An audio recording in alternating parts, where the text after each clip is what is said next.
Bonjour à tous, bienvenue sur la chaîne. Aujourd'hui, Gilbert et moi, on va vous parler des œufs. Alors, sur ce sujet, vous avez deux types de cuisson. Vous avez les cuissons des œufs qui se fait en coquille et les cuissons qui se fait hors coquille. Nous, dans cette vidéo, on va parler seulement des cuissons en coquille parce que sinon, ça ferait une vidéo trop longue. Alors, pour commencer, on va parler du choix des œufs. Alors, au niveau du choix, vous avez les catégories. Les catégories, ça va de 1 à 6. Et 1, c'est des gros œufs, c'est le plus gros, et ça va jusqu'à 6 en fait, jusqu'au plus petit. Et après, vous avez le chiffre qui est noté sur l'œuf. Donc, vous avez des chiffres, c'est 0, 1, 2 et 3. Alors, 0, c'est quand c'est des œufs bio, donc avec des poules qui sont élevées dehors, avec une faible densité de la végétation, et une alimentation à 90% bio. Le chiffre 1, c'est comme le chiffre 0, sauf que l'alimentation n'est pas bio en fait. Le chiffre 2, c'est pour des poules élevées dans des hangars. Et le chiffre 3, c'est pour des poules qui sont en cage. Donc moi, je vous conseille de choisir des œufs avec dessus le premier chiffre, qui soit 0 ou 1. Pour la DLC, un œuf, il doit être consommé maximum 28 jours après la ponte. Pour conserver votre œuf, vous pouvez soit le mettre au frigo, soit le garder dehors à température ambiante. Moi, je préfère le garder dehors à température ambiante, car dans le frigo, ça crée quand même un choc thermique et c'est pas très bon pour l'œuf, je trouve. Et j'ai jamais eu de souci en le laissant à température ambiante comme ça, donc moi, je conseille de faire comme ça. Pour tester la fraîcheur de votre œuf, c'est très simple. Vous prenez un verre d'eau et vous mettez votre œuf dedans. S'il coule, c'est qu'il est bon, et s'il flotte, c'est qu'il n'est plus bon. Et le dernier conseil, c'est de jamais laver vos œufs, les coquilles de l'œuf. Parce que quand elles pondent, les poules, elles sécrètent une sorte de vernis naturel qui protège la coquille de l'œuf. Donc c'est pour ça qu'il ne faut pas le laver. Donc pour la cuisson des œufs, sur cette vidéo, on a dit qu'on se concentrait seulement sur les cuissons en coquille. Donc il y a une règle pour la cuisson en coquille des œufs, c'est la règle des 3, 6, 9.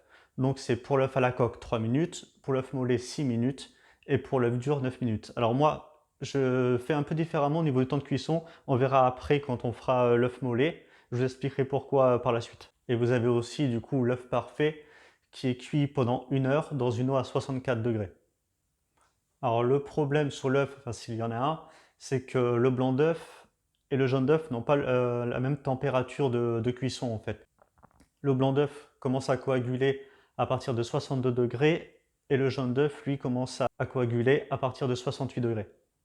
Et donc c'est ce qui explique la température de 64 degrés pour l'œuf parfait où le blanc en fait est cuit et le jaune il commence tout juste à cuire et il devient un peu crémeux en fait. Et donc maintenant on va voir la technique pour faire des œufs mollets. Et pour la recette pour les œufs mollets, on va avoir besoin simplement de nos œufs et de l'eau. Donc voilà, certains disent qu'ils mettent du gros sel ou du vinaigre dans l'eau. Moi personnellement, je ne mets rien dedans parce que je considère que ce qui fait casser l'œuf, en fait, c'est le choc thermique que quand vous mettez l'œuf dans l'eau bouillante. C'est pas le fait de mettre du gros sel ou du vinaigre qui va empêcher votre œuf de casser en fait. Donc certains mettent du vinaigre, du gros sel, font une prière, 2 Ave Maria, mais pour moi ça fonctionne pas, c'est pas comme ça qu'il faut faire. Et tout à l'heure j'en discutais avec Gilbert et il me disait c'est toi qui as raison. C'est à cause du choc thermique que ça va exploser, c'est pas mettre du gros sel ou du vinaigre qui va empêcher ça. Donc c'est parti, on va réaliser nos œufs mollets. Alors le premier conseil que je peux donner, c'est si vous gardez vos œufs au frigo, vous les sortez 1 heure ou 2 avant votre cuisson. Comme ça évite ce choc thermique justement dont je parlais tout à l'heure. Donc on remplit notre casserole d'eau et on met à bouillir. Donc voilà, notre eau est en train de bouillir. Alors ma technique à moi, je retire la casserole du feu, je prends mes œufs, hop, je les mets dans une louche et je mets délicatement dans la casserole. Voilà, une fois que vous avez posé vos œufs, vous pouvez remettre votre casserole sur le feu et vous attendez que ça reprenne l'ébullition. Voilà, et quand votre eau commence à rebouillir, vous mettez 5 minutes 30. Donc voilà, c'est pour ça que je dis que moi je fais un peu différent au niveau du temps de cuisson. Après pour les œufs à la coque, vous faites le même principe, sauf que vous mettez 2 minutes 30. Et pour les œufs durs, par contre, je fais toujours 9 minutes. Mais je pratique la même chose, je fais la même technique pour ces 3 cuissons.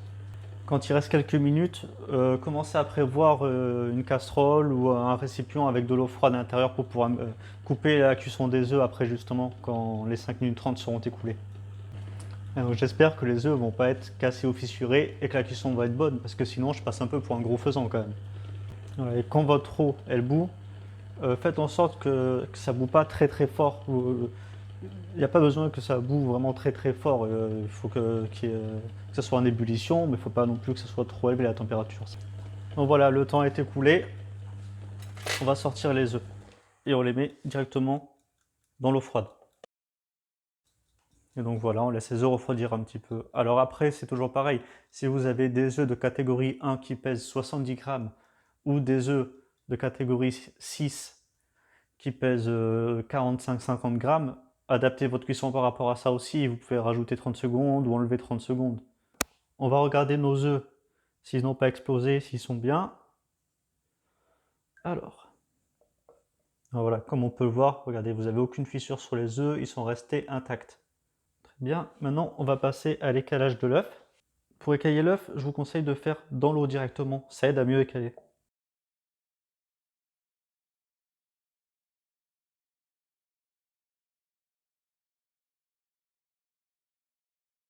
On a fini le premier œuf. Bon, il est plutôt joli, hein, je trouve. On attaque le deuxième.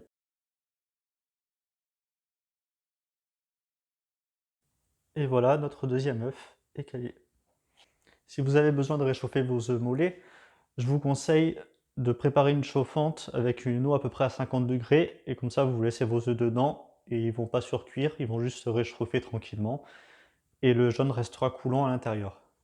Donc c'est parti, on va pouvoir tester la cuisson de notre œuf. Alors moi, du coup, la taille que j'ai pris pour mes œufs, c'est des œufs moyens. Voilà, espérons que ça coule, hein.